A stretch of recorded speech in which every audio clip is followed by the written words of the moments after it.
다 함께 자리에서 일어나셔서 갈라디아서 1장 1절에서 10절의 말씀을 저와 여러분이 한 절씩 교독합니다. 사람들에게서 난 것도 아니요 사람으로 말미암은 것도 아니요 오직 예수 그리스도와 그를 죽은 자 가운데서 살리신 하나님 아버지로 말미암아 사도된 바울은 함께 있는 모든 형제와 더불어 갈라디아 여러 교회들 우리 하나님 아버지와 주 예수 그리스도로부터 은혜와 평강이 있기를 원하노라. 그리스도께서 하나님 곧 우리 아버지의 뜻을 따라 이 악한 세대에서 우리를 건지시려고 우리 죄를 대속하기 위하여 자기 몸을 주셨으니 영광이 그에게 세세토록 있을지어다. 아멘. 그리스도의 은혜로 너희를 부르신 이를 이같이 속히 떠나 다른 복음을 따르는 것을 내가 이상하게 여기노라. 다른 복음은 없나니 다만 어떤 사람들이 너희를 교란하여 그리스도의 복음을 변하게 하려 함이라. 그러나 우리나 혹은 하늘로부터 온 천사라도 우리가 너희에게 전한 복음 외에 다른 복음을 전하면 저주를 받을지어다. 우리가 전에 말하였거니와 내가 지금 다시 말하노니 만일 누구든지 너희가 받은 것 외에 다른 복음을 전하면 저주를 받을지어다. 이제 내가 사람들에게 좋게 하랴 하나님께 좋게 하랴 사람들에게 기쁨을 구하랴 내가 지금까지 사람들의 기쁨을 구하였다면 그리스도의 종이 아니니라. 아멘. 하나님의 말씀입니다. 말씀을 주신 하나님께 감사드립니다.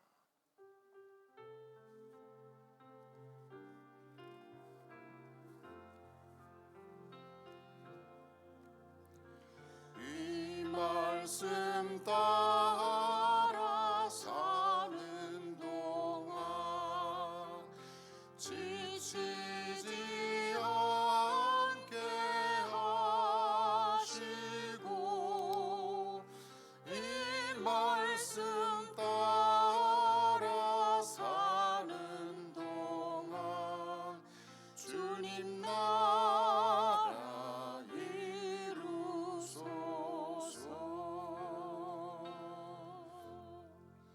아멘. 오늘 반가운 얼굴들 많이 오셨는데 광고 시간에 저희가 함께 교제하고 또 인사할 수 있기를 바라고요. 특별히 멀리서 오셨어요. 우리 차타누가에 사시는 은퇴 목사님 모임에 또 회장으로 이렇게 섬겨주시는데 이현주 목사님 그리고 양재서 목사님 전에도 오셨는데 오늘 이렇게 오셔서 함께 예배드리시고 또 오후에는 시편의 삶 예배도 함께 하시는 거로 알고 있습니다. 양재서 목사님 마지막에 축도 부탁을 드리겠습니다. 축도해 주세요. 감사합니다.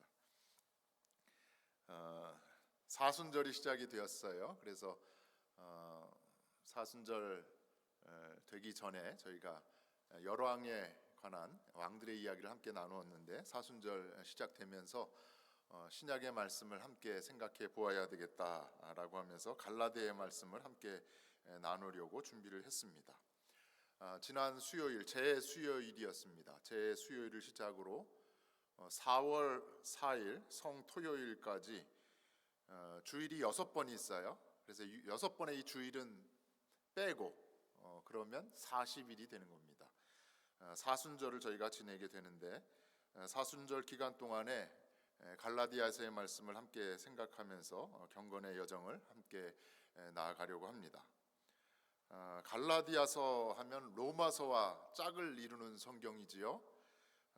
로마서와 갈라디아서 모두가 우리가 어떻게 구원을 받을 수 있는가, 구원의 복음에 관한 믿음으로 구원받는다고 하는 그 복음의 진수가 그 핵심들이 담겨 있는 책들이 로마서와 갈라디아서의 말씀입니다. 그래서 로마서 갈라디아서를 쌍둥이 서신이다라고 그렇게 이야기를 합니다. 특별히 우리가 생각해 보고자 하는 이 갈라디아서는 복음을 명료하고 간결하게 집대성한 작은 복음서다라고 말을 할 수 있습니다. 종교개혁을 이끈 마틴 루터는 갈라디아서를 자기의 아내만큼 그렇게 좋아하고 사랑했다라는 겁니다. 그렇게 귀한 성경이다라고 생각을 한 마틴 루터가 복음의 핵심이 갈라디아서에 담겨 있기 때문에 이 말씀을 가지고 종교 개혁을 이끌어가게 된 것입니다. 사순절을 지내면서 갈라디아서의 말씀을 통해서 십자가와 구원의 그 복음, 성령 안에서의 자유로운 그리스도의 삶이 어떠한지 말씀을 하나하나 살펴보면서 생각하기를 원합니다. 오늘 본문을 보면 바울이 매우 화가 난 모습을 볼 수 있습니다. 다른 바울의 편지들을 보면 앞부분에 감사 이야기도 나오고 뭐 안부를 묻기도 하고 그러는데 갈라디아서를 보면 화부터 내요. 오늘 우리가 읽은 본문의 내용, 앞부분의 내용이 그러합니다. 그 이유는 6절에서 9절의 말씀을 통해서 우리가 알 수 있는데 갈라디아 교회 교인들이 어떤 사람들에 의해서 다른 복음에 빠져들었기 때문입니다. 교회에 들어온 바울이 복음을 전해서 세운 그 갈라디아 교회, 한 교회가 아니죠. 그 지역의 여러 교회들에 어떤 사람들이 침입을 했다라는 겁니다. 그래서 갈라디아의 성도들이 그 사람들의 말에 미혹되어서 다른 곳에 빠지게 되었다. 그러다 보니 당황하게 되고 놀라고 또 화가 난 그러한 바울의 모습을 볼 수 있는 것입니다. 6절에 있는 말씀, 그리스도의 은혜로 너희를 부르신 이를 이같이 속히 떠나 다른 복음을 따르는 것을 내가 이상하게 여기노라 라고 하는 말씀이 있어요. 갈라디아 교회 성도들이 부르신 이 예수님이죠. 은혜로 부르신 이 은혜를 부어주신 그 예수님을 속히 떠났다. 그리고 다른 복음을 따랐다라는 것입니다. 누군가에 의해서 다른 복음을 이 성도들이 듣게 되자 갈라디아 교회 성도들이 예수님에게 등을 돌리고 예수님을 저버렸다라고 하면서 책망을 하고 있는 것입니다. 이러한 상황 가운데 바울이 얼마나 놀랬고 당황했는지 어떻게 표현을 했어요? 너희가 그렇게도 빨리 떠나는구나, 속히 떠나는구나 라는 표현을 그렇게 쓴 것입니다. 갈라디아 교회는 그럼 과연 어느 지역에 있는 교회를 가리킬까? 이것을 한번 우리가 갈라디아를 묵상하기 전에 한번 살펴보면 좋겠습니다.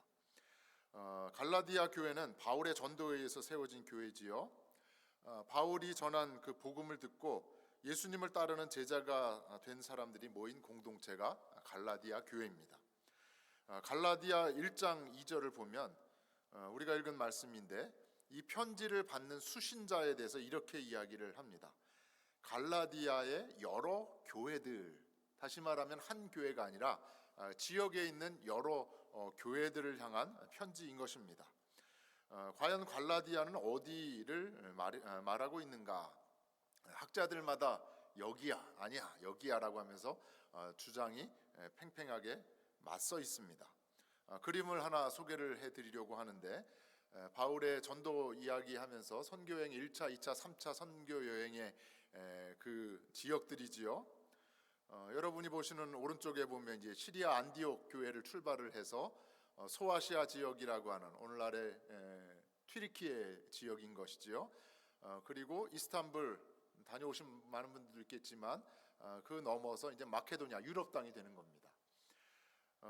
소아시아 남부 지역은 1차 선교 여행 중에 다녀간 지역입니다. 여러분 스크린을 통해서 보시면 거기에 점들이 많이 있잖아요. 도시들이 많이 있다라는 겁니다. 인구가 많이 밀집된 지역이에요. 사도행전 13장을 보면 1차 선교 여행 중에 지나친 지역들을 소개하고 있는데 비시디아 안디옥, 이고니온, 루스드라, 더베 이 지역들이죠. 소아시아의 남부 지역입니다. 남갈라디아 지역이라고 이야기를 할 수 있어요.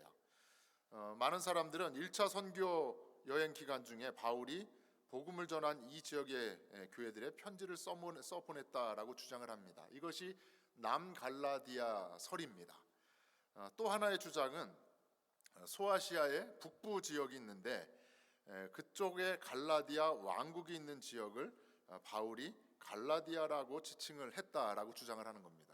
그래서 남쪽의 갈라디아, 북쪽의 갈라디아 이 두 개의 설이 있는 것이지요. 소아시아 북부 지역의 전도는 1차 전도 여행이 아니라 2차 전도 여행 때 들른 곳입니다. 사도행전 16장을 보면 6절에 이러한 말씀이 있어요. 우리 함께 읽겠습니다. 성령이 아시아에서 말씀을 전하지 못하게 하시거늘 그들이 부르기아와 갈라디아 땅으로 다녀갔다. 아시아에서 말씀을 전하지 못하도록 우리 권사님 페이지를 한 페이지 앞으로 넘겨주시면 그림을 다시 한번 볼 수 있는데 그림을 보시면 아시아 지역하면 남부 지역이겠죠. 인구가 많은 지역. 그렇잖아요. 복음을 전하러 전도를 하러 가면 사람들이 많은 곳을 가려고 계획을 하잖아요. 그런데 성령께서 가지 못하도록 막으셨다라는 겁니다. 그래서 바울이 간 곳이 어디예요? 계획하지 않았던 부르기아라고 하는 지역, 그리고 그 옆에 어디? 갈라디아 땅으로 갔다라고 하는 말씀이 사도행전 16장에 있던 것입니다. 계획이 없던 곳을 가게 된 이유가 무엇인가요? 성령이 말씀을 전하지 못하게 막으셨다라는 겁니다. 그럼 도대체 어떻게 막으셨을까? 한번 상상을 해보세요. 어떤 방법으로 무슨 사고가 생겼나? 여러 가지 생각을 할 수 있잖아요. 날씨에 어떤 변화가 있었나?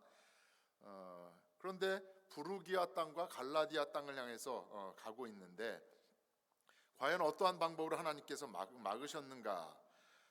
그 이유에 대해서 한번 생각을 해보려고 하는데 한 가지 추측할 수 있는 것이 갈라디아서 4장 13절에 있는 말씀이에요. 바울이 갈라디아 교회 성도들에게 이러한 얘기를 해요. 내가 처음에 육체의 약함으로 말미암아 너희에게 복음을 전한 것을, 이 말을 해요. 다시 말하면 2차 전도 여행 중에 내가 뜻하지 않게 부르기아와 갈라디아 그 지역을 향해서 가게 되었는데 그 이유는 육체의 약함으로 말미암아 그렇게 되었다. 성령께서 막으셨다라는 것이 무엇이에요? 바울에게 무엇이 생겼어요? 질병이 생겼다라는 겁니다. 아파서 계획한 대로 전도를 하지 못하고 부르기아와 갈라디아 땅에 가서 복음을 전하게 되었다. 이것을 너희가 알고 있지 않느냐? 내가 병이 걸려서 전도의 계획이 이렇게 변경된 것을 알지 않느냐? 병에 걸려서 전도를 더 이어가지 못하게 된 것, 그래서 갈라디아에 가게 된 것을 성령께서 막으신 일이라고 바울이 이야기를 한 것입니다. 최초의 계획과 다르게 소아시아 지역의 북쪽 땅 갈라디아에 복음을 전하고 교회들이 세워지게 된 것입니다. 그 후에 바울은 계속해서 성령의 인도함을 따라서 갈라디아를 떠나서 드로아 항구를 거쳐서 마케도냐를 넘어서 이제 유럽 땅에 가게 된 것이죠. 이것이 바울의 2차 선교 여행입니다. 사도행전에서 한 가지 더 주목해 볼 말씀이 있는데 18장이에요. 1차 전도 여행은 13장, 2차는 16장, 이제 3차 전도 여행이 18장에 시작이 되는데 3차 전도 여행을 시작하면서 이러한 말씀이 있어요. 2차 여행 때 세워진 교회를 바울이 다시 방문을 합니다. 얼마 있다가 안디옥 교회에 얼마 머물러 있다가 떠나서 어디를 향해 가요? 갈라디아와 부르기아를 향해서, 그러면서 이제 에베소를 가게 된 것입니다. 사도행전 16장에는 부르기아와 갈라디아 순서인데 지금은 어떻게 돼요? 갈라디아와 부르기아를 거쳐서 이제 에베소 서쪽을 향해서 가게 되고 있다라는 겁니다. 북갈라디아서를 주장하는 사람들이 있고 또 남쪽 지역의 1차 전도 여행 때 전도한 것이다, 남갈라디아서를 주장하는 사람들이 있어서 이 주장에 팽팽하게 맞서고 있는 겁니다. 그런데 이건 참고적으로 앞으로 갈라디아서의 말씀을 묵상하는 데 도움이 되기 위해서 제가 소개를 해드린 것이고, 사실은 오늘 본문의 말씀을 이해하는 데 있어서 이 설들이 중요하지 않습니다. 중요한 것은 남쪽 지역이든 북쪽 지역이든 복음을 전한 그곳에 갈라디아 교회들이 세워졌다라는 것입니다. 갈라디아 교회 성도들이 바울로부터 복음을 듣고 예수의 제자가 되었는데 속히 예수님을 등지고 떠났다라는 것입니다. 7절의 말씀을 보면 어떤 사람들이 갈라디아 교회 교인들을 교란시켜서 복음을 왜곡시켰다라는 말씀이 있어요.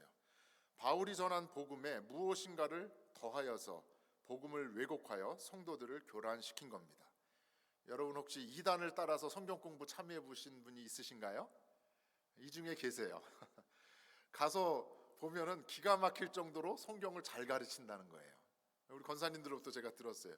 너무너무 박식하고 성경을 체계 있게 잘 가르쳐요.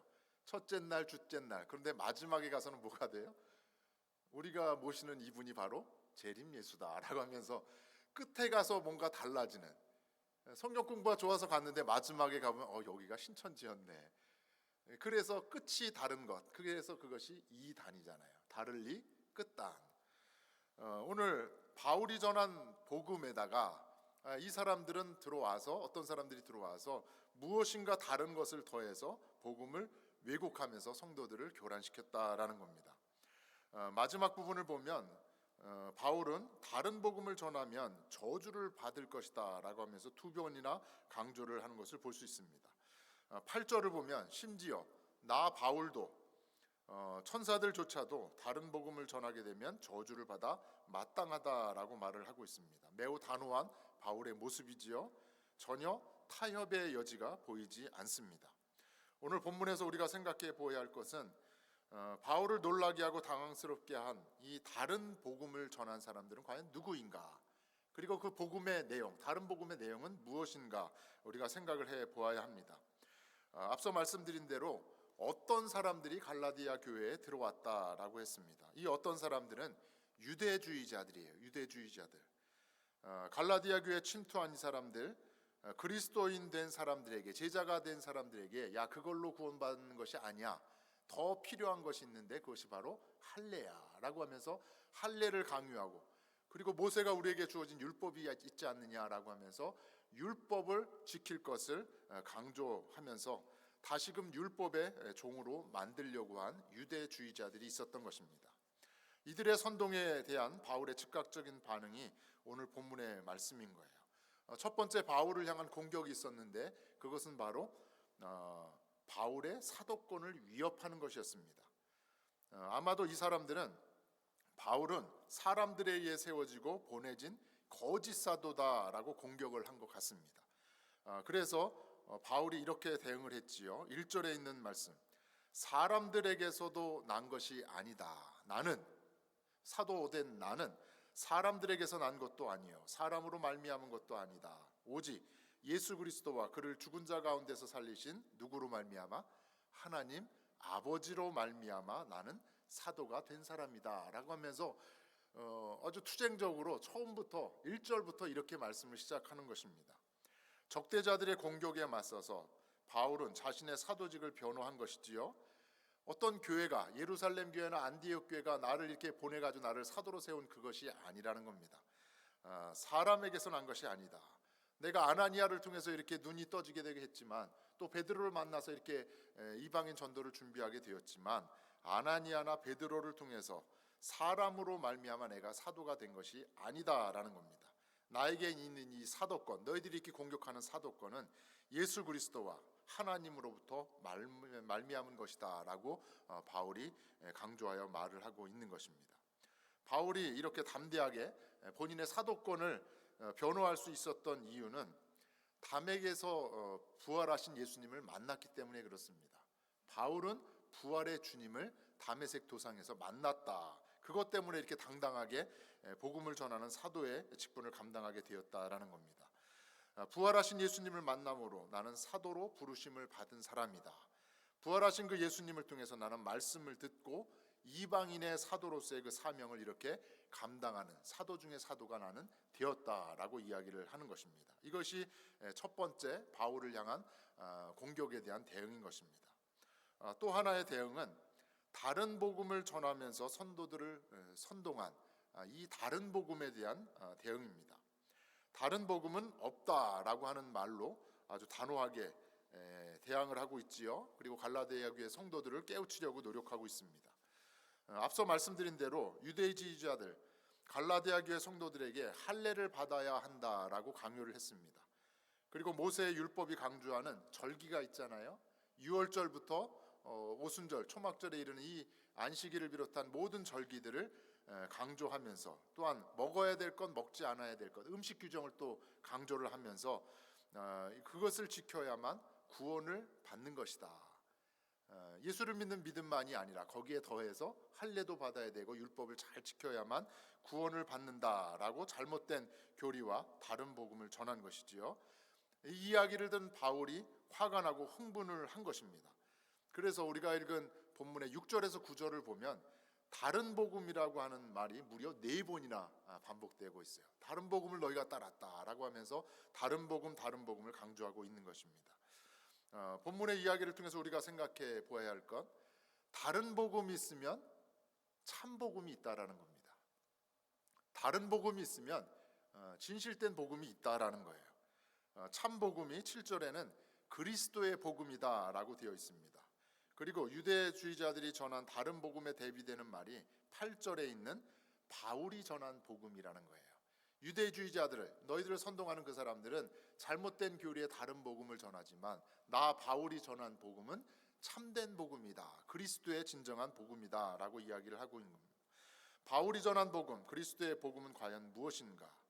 오늘 본문에도 바울이 전한 복음의 메시지를 간략히 정리한 말씀이 있어요. 그것이 4절에 있는 말씀입니다. 갈라디아서 4장 4절 함께 읽겠습니다.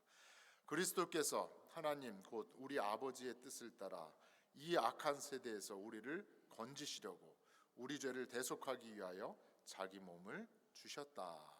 짧은 말씀이지만 이 4절에 바울이 복음의 핵심을 잘 정리해 놓았습니다. 먼저 우리의 현재 상태가 어떤지를 알려주고 있지요. 악한 세대 가운데 죄로 인하여 죽을 수밖에 없는 존재, 그것이 우리의 모습이라는 겁니다. 죄로 인하여 죽을 수밖에 없는, 물에 빠져 허우적대는데 깊은 물에 빠지게 되면은 어떻게 해요? 자기 혼자 헤엄쳐 나올 수 없는 그런 상황 가운데 누군가 건져 주어야 하잖아요. 여러분 수렁에 빠져본 적이 있으세요? 깊은 수렁, 늪에 빠지면 허우적대면 더 어떻게 돼요? 더 깊이 들어갑니다. 누군가 손을 내밀어 꺼내 주어야만 한다라는 겁니다. 이것이 바로 우리의 현재의 모습이라는 것이죠. 그런데 예수님께서 우리를 건져내시기 위해서, 죄를 대속하시기 위해서, 죄값을 대신 치르기 위해서 자기의 몸을 내어 주셨다. 그것이 바로 십자가의 죽으심과 부활이라는 겁니다.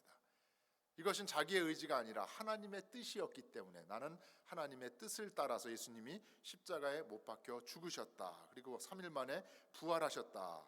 이것을 사도 바울이 4절에서 이야기하고 있는 겁니다. 이것이 바로 그리스도의 복음이라고 말을 하고 있는 것입니다. 고린도전서 15장 1절에서 4절의 말씀을 보면 바울이 고린도 교회를 개척하여 세웠잖아요.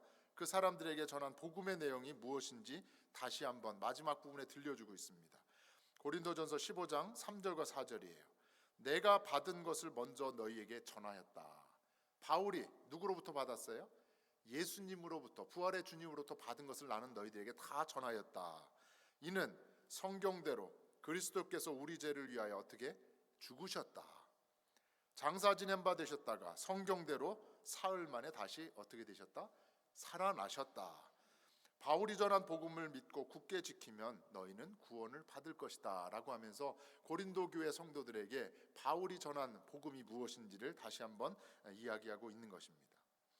누가복음 24장을 보면 절망 가운데 엠마오를 향해서 가는 두 제자 앞에 부활하신 예수님이 함께 하시면서 그들에게 사명을 주시는 말씀이 있어요. 누가복음 24장 45절에서 47절에 있는 말씀이에요. 이에 그들의 마음을 열어 성경을 깨닫게 하시고 또 이르시되 이같이 그리스도가 고난을 받고 제3일에 죽은 자 가운데서 다시 살아나실 것을 부활하신 주님이 엠마오로 가는 제자들에게 말씀을 해 주셨습니다. 또 그의 이름으로 죄사함을 받게 하는 회개가 예루살렘에서 시작하여 모든 족속에게 전파될 것이다. 이것이 바로 복음 중에 복음이라는 것입니다. 성경이 말하고 있는 복음의 핵심은 무엇이에요? 예수님의 십자가와 부활이라는 것이죠. 부활의 주님을 만난 바울이 예수님으로 복음의 말씀을 듣고 이방인의 사도로 사명을 감당했습니다. 절망 가운데 엠마오로 가던 제자들도 부활하신 예수님을 만남으로 예수님의 십자가와 부활을 전하는 증인의 사명을 감당하게 되었습니다. 성경이 말하고 있는 복음은 무엇인가? 진정한 복음, 참된 복음은 무엇인가? 인류 구원을 위한 예수님의 십자가 죽으심과 부활이라는 것입니다. 이 복음이 바울이 전한 복음이고 그리스도의 복음인 줄로 믿습니다. 이 복음을 믿는 자가 구원을 얻게 된다고 하는 말씀인 것입니다. 그런데 갈라디아계 유대주의자들이 들어와서 이 참된 복음, 그리스도의 복음이 아닌 다른 복음을 전했다라는 겁니다. 더 안타까운 것은 갈라디아 교회 성도들이 이 거짓 교리에 빠져서 예수님을 등지고 배반하고 속히 떠나 그들을 따라갔다라는 것입니다. 다른 복음의 문제로 바울은 갈라디아 교회 여러 교회들을 혼란에 빠뜨린 이 유대주의자들과 격렬하게 싸운 것입니다. 마틴 루터는 어떻게 했어요? 이 갈라디아서를 성경 중에 최상의 책이라고 하면서 변질된 캐톨릭을 대항해서 다른 복음을 전하는 이 캐톨릭을 맞서서 종교 개혁을 이끈 것입니다. 바울도 마찬가지였고 마틴 루터도 마찬가지였습니다. 그리고 오늘도 우리의 삶은 마찬가지인 것입니다. 지난주에 한 분과 통화를 하는데, 목사님, 저희 집에 왜 이렇게 이단들이 많이 와요? 이단들이 집 앞에 와서, 요즘은 집집마다 그 카메라가 있잖아요. 출근을 해서도 집에 누가 오는가를 다 볼 수가 있잖아요. 왜 저희 집에 그렇게 이단들이 많이 오는지, 띵동하고 초인종을 많이 누르는지 여러분 그거 아시잖아요. 수완이 어느 지역에, 잔스크리가 어느 지역에, 어느 서브디비전에 이 사람, 여기는 코리안이 사는 곳, 여기는 인도 사람들이 사는 곳, 이게 다 오픈돼 있잖아요. 그러니까 이단들은 그걸 다 조사해가지고 여기 한국 사람들이 사는 곳이다 해가지고 그곳에 가서 초인종을 눌러서 우리 대화 좀 나눕시다라는 거예요. 여러 권사님들에게 많은 이야기를 들었습니다. 저희 집에 왜 이렇게 여호와의 증인이 많이 오고 또 신천지 사람들이 많이 오고 또 몰몬 사람들도 많이 온다라는 겁니다. 애틀란타에 수많은 이단들이 있다고 하잖아요. 그 이유를 들으셨나요? 캘리포니아 LA가 곧 지진으로 무너지게 될 것이다. 그래서 그 이단들의 본부가 다 어디로 왔다는 거예요? 살기 좋은 안전한 애틀란타로 왔다는 겁니다. 그래서 잔스크리 가까운 데도 보면 구원파 교회가 저 벨로드 따라서 오른편에 있잖아요. 신천지도 있고 여호와의 증인도 있고, 모두가 다 오늘 이 시대 가운데 다른 복음을 믿고 다른 복음을 전하는 사람들입니다. 지난주에 우연히 미국에 있는 기독교에 관련된 통계 자료를 하나 보게 되었습니다. 미국에 있는 교회의 숫자를 통계를 낸 것이에요.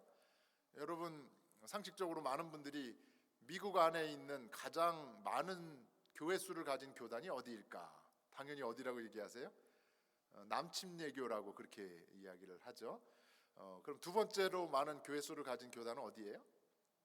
저희가 섬기는 이 교회, 감리교회예요. 연합감리교회 UMC입니다. 그냥 보통 그렇게 생각을 하지요. 남침례교회가 가장 크고 두 번째로 큰 교단 하면 이제 감리교회 UMC 그렇게 이야기를 하는데, 그 통계에서는 아니다라고 하면서 1위는 non-denominational, 교파가 없는 교회들이 가장 많다라는 겁니다. 미국 내 교단을 떠나서, 침례교를 떠나고 감리교를 떠나고 장로교를 떠나서 교파를 따지지 않는 non-denominational 그 처치가 가장 많다라는 겁니다. 한국으로 말하면 이제 독립교단, 초교파 교단 뭐 그렇게 이야기할 수 있겠죠. 주변에도 많이 있습니다. 교단 소속이 없는 교회들 중에 건강하고 신실한 복음주의지 교회들이 많이 있어요. 칭찬받을 만하고 또 그곳에 가고 싶어하는 많은 사람들, 은혜를 사모하는 사람이 많이 찾아갑니다. 그런데 어떤 교회는 교단이 없는 독립적인 교회로 살아가는 어떤 교회들은 전통적인 신학과 신앙을 넘어서는 교회들도 많이 있다라는 겁니다. 다른 복음에 빠질 수 있는 위험성이 있다라는 것이지요. 특별히 팬데믹 이후에 더 많은 형태의 교회와 공동체들이 우리 주변에 많이 생겼습니다. 저것도 교회인가? 라고 고개를 갸우뚱할 만한 그런 교회들이 많이 있어요. 그동안 한 언론의 기사인데, 미국에서도 출석교인이 한 250명 정도 되면 큰 교회다라고 그렇게 생각을 했대요. 출석교인이요. 그러니까 제적교인은 더 많겠죠. 그런데 팬데믹 이후에는 출석교인이 몇 명 정도 되면, 100명 정도 되면 큰 교회다라고 그렇게 바뀌었다라는 거예요.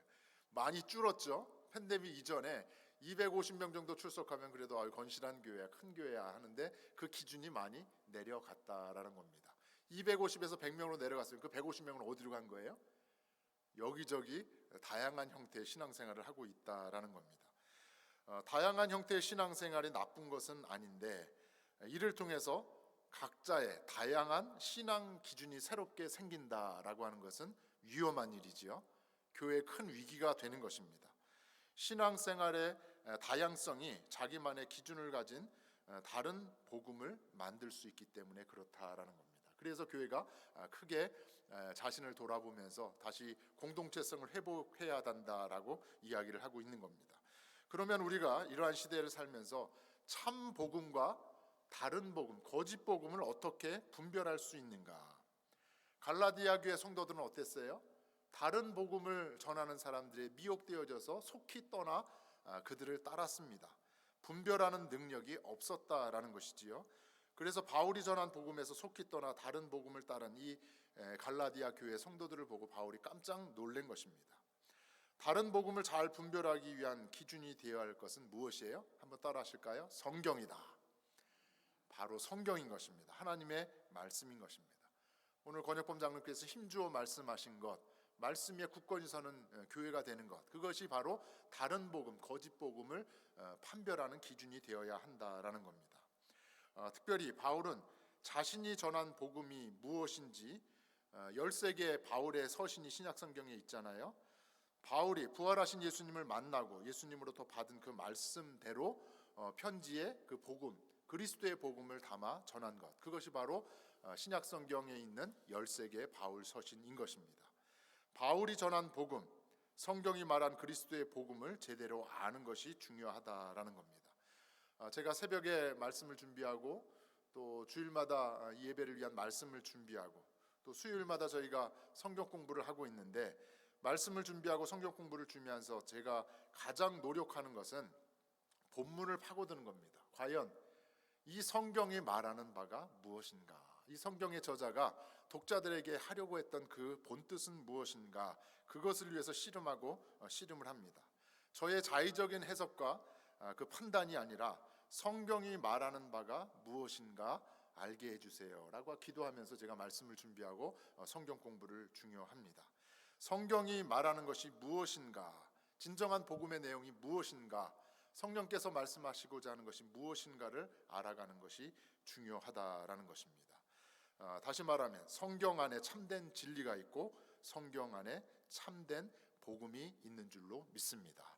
말씀을 마무리하려고 합니다. 오늘 바울은 갈라디아 교회 성도들을 향해서 매우 격앙된 어조로 말했습니다. 예수 그리스도의 십자가와 부활 외에, 한번 따라 하실까요? 다른 복음은 없다. 오직 그리스도의 복음은 예수 그리스도의 십자가와 부활이라는 겁니다. 그 복음을, 우리에게 은혜로 주어진 그 복음의 소식을 믿고 따르는 자가 구원을 받게 된다라는 것입니다. 저와 여러분도 말씀 위에 굳건히 서서 참된 진리의 말씀, 참된 복음의 말씀으로 이 한 주간의 삶, 또 평생의 삶, 변함없는 믿음의 길 올곧게 걸어가는 데 있어서 단호하게 바울처럼 다른 복음은 있다 없다? 없다. 오직 예수 그리스도의 십자가 부활만을 온전히 믿음으로 올곧은 믿음의 길 걸어가는 우리 모두가 되어지기를 주의 이름으로 간절히 축원합니다.